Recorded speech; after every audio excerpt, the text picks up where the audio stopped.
সবাইকে নমস্কার জানিয়ে শুরু করছি আজকের শেয়ার বাজার। তো আজ তো বাজেটের দিন গেল। এখন বাজেট অবশ্য আমার খুব একটা দেখা হয় না, মাঝে মাঝে একটু শুনেছি। তো বাজেটে একটা জিনিস শুনলাম, সেটা হচ্ছে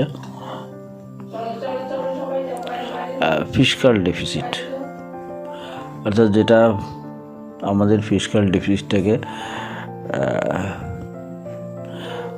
5.1 রাখার একটা সংকল্প করা হয়েছে, ঘোষণা করা হয়েছে।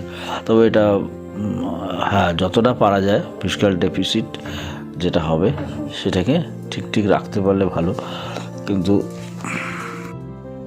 ফিসকাল ডেফিসিটটা 5.1 বলা হয়েছে। তো এটা এবং যে সমস্ত আমাদের ইনকাম, আয়, ব্যয়, প্রত্যক্ষ পরোক্ষ কর, সেগুলো ভালোই, খারাপ না, খুব ভালো খারাপ কিছু হয়নি। এছাড়া সামনেই ভোট, এবং ভোটের জন্য যে বাজেটের সবচেয়ে ভালো দিক যেটা, যে ভোটের জন্যে যে আমরা জনমোহনী বাজেট, সেটা কিন্তু হয়নি। অর্থাৎ ট্যাক্স রেজিম যেটা ছিল আগে, সেটাই রেখে দেওয়া হয়েছে।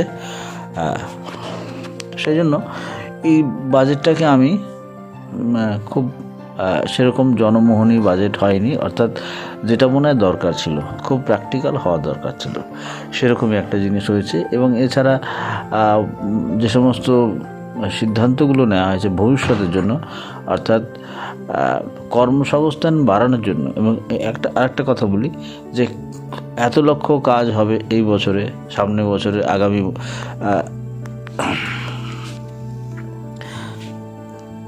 আগামীতে, সেটা কিন্তু সেভাবে কিছু বলা হয়নি। এটাও একটা ভালো দিক। নির্দিষ্ট অঙ্কের কর্মসংস্থান হবে এটা বলার চাইতে যেটা বলেছে, সেটা স্পিড এবং স্পিড যেটা রাখা হয়েছে, সেটা হচ্ছে আগামী দিনে সুযোগ সৃষ্টি হচ্ছে, অপরচুনিটি, এই কথার উপর জোর দেওয়া হয়েছে। অর্থাৎ কাজের নানা রকম সুযোগ থাকবে। সেখানে তোমরা সরকারি চাকরির উপরে বলে দেওয়া হচ্ছে, সরকারি চাকরি হোক বা না হোক, নিজের যে অ্যাবিলিটি আছে সেই অ্যাবিলিটিকে কাজে লাগানোর মতন অবস্থা সৃষ্টি করার চেষ্টা হচ্ছে, এবং আগামীতে হবেও। তো এই জিনিসটা খারাপ না। মানুষ যারা অল্প বয়সী, যা উদ্যমী ছেলে মেয়ে আছে, তাদের জন্য একটা আমার মনে হয় একটা ভালো একটা দিক, যে তারা নিজের পরিশ্রম, নিজের চেষ্টা, নিজের বুদ্ধি দিয়ে কিছু করতে পারে। সেই দিকেই লক্ষ্যটা সেরকমই। তো এছাড়া আর অন্য দিক যা আছে, প্রচুর ইনভেস্টমেন্টের সুযোগ বলা হয়েছে। যেরকম রেলে প্রচুর সুযোগ থাকবে, রেলের নতুন প্রকল্প, নতুন রেল তৈরি করা, নতুন বগি তৈরি করা, প্রচুর। এবং এইসব দিক দিয়ে, এবং রাস্তাঘাট তৈরি, অন্য ইনফ্রাস্ট্রাকচারাল দিক, এবং বিজনেস একটা পরিবেশ তৈরি করা, এই সমস্ত জিনিসগুলোর উপর জোর দেওয়া হয়েছে। তো এই হচ্ছে মোটামুটি বাজেটের একটা সংক্ষিপ্ত বললাম, এর বেশি বলার দরকার নেই।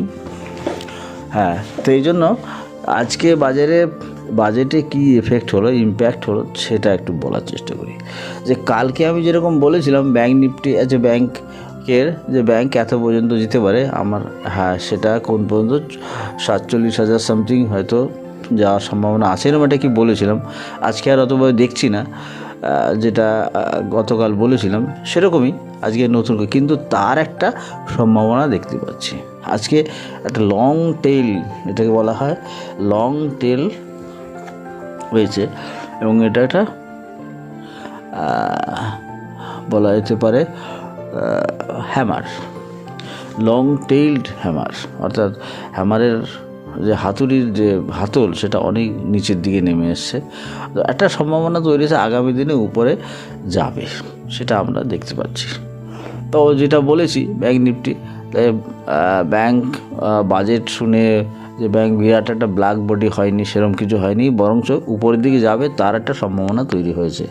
অর্থাৎ বাজেটের ইম্প্যাক্ট খারাপ কিছু আমরা ব্যাংক সেক্টরে দেখছি না, বা ব্যাংক ইন্ডেক্সে দেখছি না। এবার আসছি নিফটিতে একটা ব্ল্যাক বডি হয়েছে, ব্ল্যাক ক্যান্ডেল হয়েছে। সেই ব্ল্যাক ক্যান্ডেলটা যেহেতু নিফটি উপর দিকে ওঠার মতন অবস্থা আছে, কিন্তু আজকের দিনে আজকে একটা নিচের দিকে আসার সম্ভাবনা ছিল। কালকে মনে হয় এরকমই বলেছিলাম যে এরকম 21,600 650 এরকম একটা জায়গায় এইসব জায়গায় আসার সম্ভাবনা আছে। সেই জন্য তারই একটা ইন্ডিকেশান দিয়েছে যে আজকে যে ব্ল্যাক হয়েছে কালকে এইখানে আসার সম্ভাবনা আছে। তো সেরকম, তবে সেটা যে অনেক খারাপ কিছু তা না, কেন যেটা হয়েছে সেটাকে খুব মানে খারাপ ইন্ডিকেশান কিছু আসে না, একটু কারেকশান। আজকে যেখানে লো হয়েছে তার চেয়ে তো আরেকটু লো আসবে, এটুকুই, এরকমই। তো কোনো খারাপ কিছু আমি দুটো ইন্ডেক্সে সেভাবে কোনো বাজেট ইম্প্যাক্ট যে বিরাটভাবে বোঝা গেল এখানে হয়েছে তা কিন্তু দেখা গেল না। তো সেজন্য যে ও স্বাভাবিক গতিতেই বাজেট চলবে এটাই বোঝা যাচ্ছে। বাজার, ব্যাংক বা নিফটি মানে ইন্ডেক্সগুলো স্বাভাবিকভাবেই স্বাভাবিক গতিতেই চলবে, খুব একটা বাজে কিছু প্রভাব পড়েনি আর পড়বেও না আশা করি, সেরকম একটা অবস্থা। তো এছাড়া আমি আজকে নতুন করে ইন্ডেক্স সম্বন্ধে বলছি না, আর অন্য অন্য স্টক দেখি, অন্য অন্য স্টক এবং স্টকগুলোর মধ্যে যেগুলো খুব বাড়ছিল কদিন, বিশেষ করে গ্রিন এনার্জি আর রেল স্টক, সেগুলো সবাই আজকে দেখলাম একটা হল্টেজ দেওয়ার চেষ্টা করছে সবাই। সব স্টকই একটা ব্ল্যাক ক্যান্ডেল হয়েছে লম্বা, অর্থাৎ একটু কারেকশানের মুডেই আছে সবাই। আশা করা যায় এগুলো কিছুদিন এরকম কারেকশানে থাকবে। তবে এটা যে বাজেট ইম্প্যাক্ট তা কিন্তু না, অনেকটা এতখানি বেড়ে গেছে যে এরপরে একটু এরকম থামতে হয়, এটা সেই জন্যই থামা।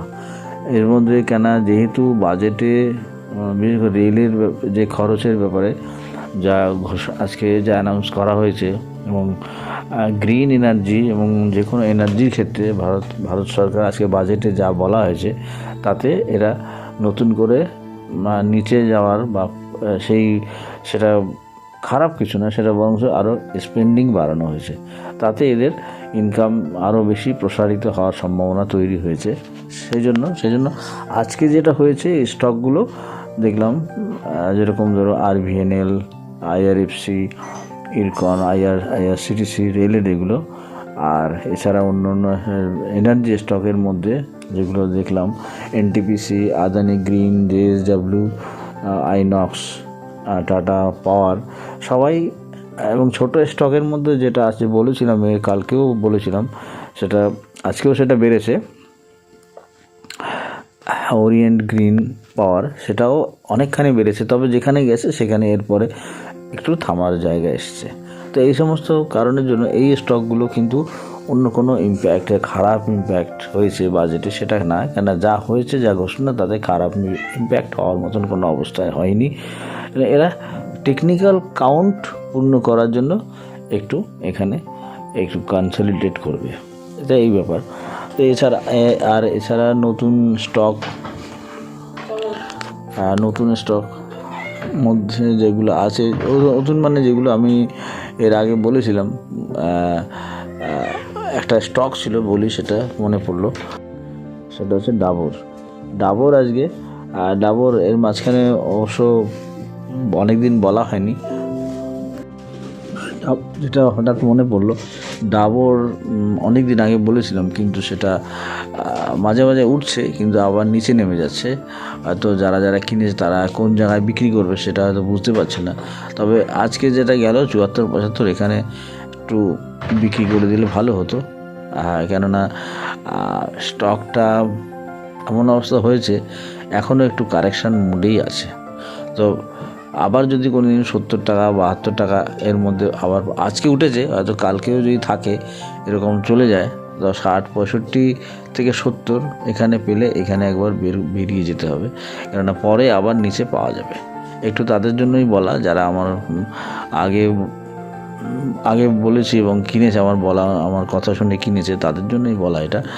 আর এছাড়া অন্য অন্য স্টকের মধ্যে যেগুলো আছে আজকে যা দেখলাম, ভোডা আইডিয়া মনে হয় একটু এবারে নিচের দিকে আসাটা থামতে পারে, সেরকম সম্ভাবনা আছে।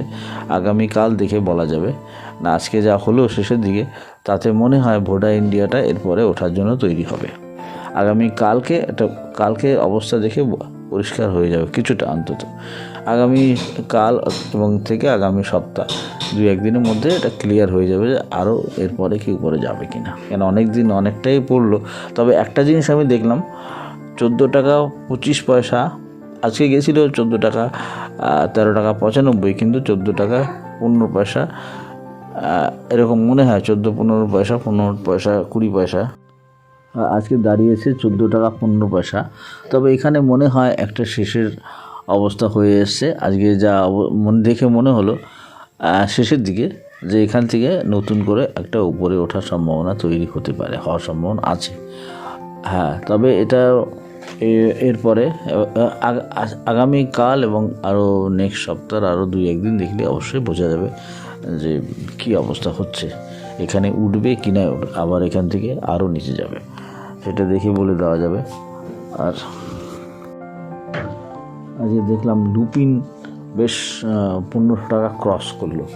আর লুপিন আমার একটা খুব প্রিয় স্টক এবং আমি কিনেছি, এখনও হোল্ডিং আছে, মাঝে মাঝে বেশি এবং কিনি।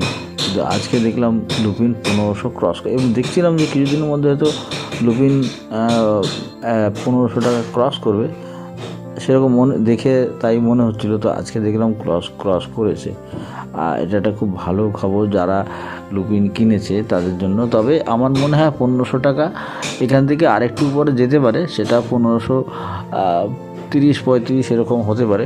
তবে এখানে আমার মনে হয় একটু বেশি দেওয়া ঠিক হবে। আর লুপিন এখানে বেচে দিতে পারে, লুপিন এখানে বেচে দিলে আবার নিচে কেনা যাবে, এরকম একটা অবস্থা।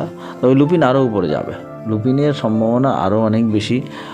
আপাতত মনে হয় এখানে একটা হল্টেজ দেবে, সেটা 1550 এরকম বা 40-45, তারপরে একটু নিচে আসার সম্ভাবনা থাকবে। এখানে একটু আনলোড করা যাবে, সব মনে হচ্ছে হ্যাঁ এখানে একটু আনলোড করা যাবে।